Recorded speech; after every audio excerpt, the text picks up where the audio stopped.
Co-creating great relationships basically means that we have to be active in great relationships. So the kind of rules or the pieces involved, but we don't often have a really strong relationship with how it feels when we're in a great relationship. What are those actual feelings that we have that tell us we're in a great relationship? So ultimately, I'm talking about the space you share with another person that isn't avoidant or enmeshed, okay? So the space in the middle is what we're talking about. This can take a little bit of effort, okay? What can happen is, this is one form of relationship. It's where you can actually have two people who coexist, but there's a distance between them. There isn't an overlapping of some kind of connection occurring. So they can coexist, they can live in the same house, you can work in the same office, and you may not actually be relating, you may just be coexisting. Then there's the enmeshment model, and that's the model that is closer to the kind of terms like codependency and what that book is written about. And that's where our sense of self and our sense of the other is so overlapped that we don't really clearly know what we're focused on when we focus on the relationship. We may end up being focused on the other person rather than the relationship. What is in the relating? So everything to do with work, family, shared goals and projects, peers, love and romance.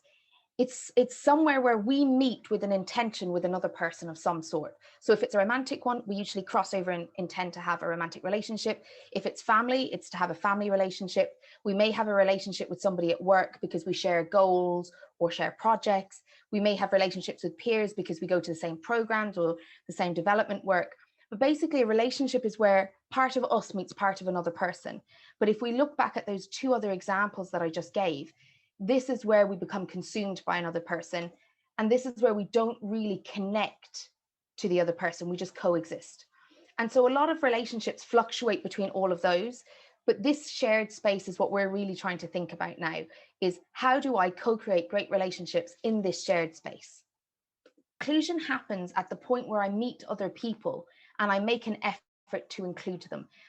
And exclusion is the default. So one of the things that can get lost in talks about inclusion is that actually we are naturally programmed to be exclusive.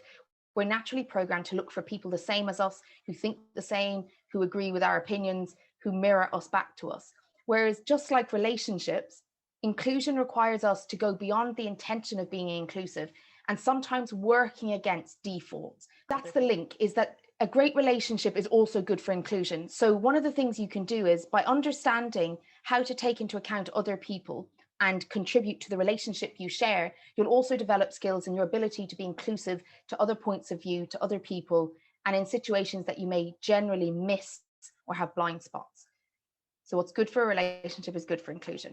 Okay, so let's talk about the reason that inclusion matters in great relationships is exactly what you've just shown. That when we feel included, the feelings that come with that promote more engagement. They also lower our defenses. But when we feel excluded, because it's a default primal response to need to belong, we tend to feel rejected, hurt, angry, lonely. We have all of those responses which trigger our nervous system to kick into defense.